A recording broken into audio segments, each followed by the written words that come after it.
So in another video I made about Up, I mentioned how much I love the cold open of this film, and why it's considered to be one of the most praised Pixar films in Disney animation history. And now I'm about to ruin it for everybody.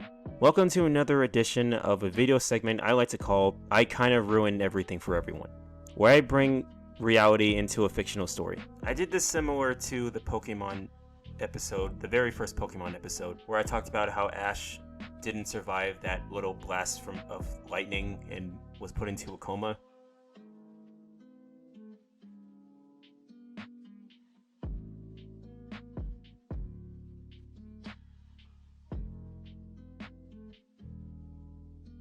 And I'm kind of going to do the similar thing here.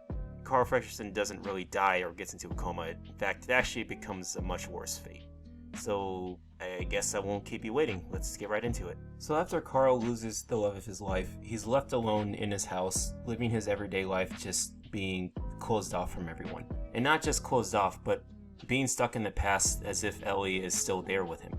What he doesn't realize is actually hurting himself more than it's actually helping him. And then it came to one point where the construction around him actually nearly destroyed his own mailbox, which he kept dear to him because of the relationship that he had with his wife. But it became so strong and became so defensive that the guy who was actually trying to help him fix it, he decided to hit him in the head with a cane, leaving him a bloody mark on his forehead, which I would argue is assault. So of course they're going to take that to court. His punishment became so bad that they were going to force him into a retirement home, which honestly, not that I want any harm to this guy, but you kind of brought that on yourself, buddy. I'm sorry to say. You kind of have to face punishment.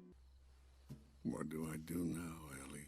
Well, you can man up and take some responsibility. That's what you should do. But instead of actually doing any of that, he makes a parade balloon out of his house and decides to avoid all responsibility just so he can make the promise that he made to Ellie before she died. But that's not all to the reality of his situation.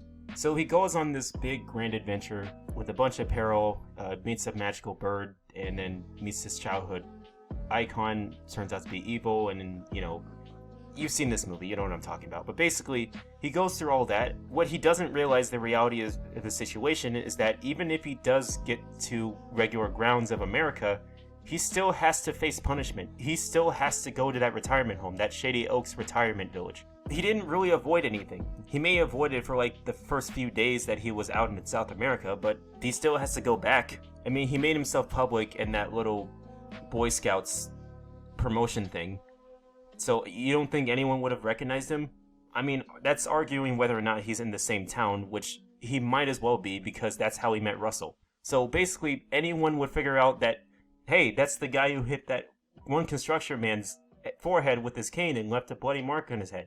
He went to the hospital for that. Carl, there's no way you're getting out of that. I'm sorry, but you're kind of fucked. Anyway, I feel like that's what would happen in the reality of the situation.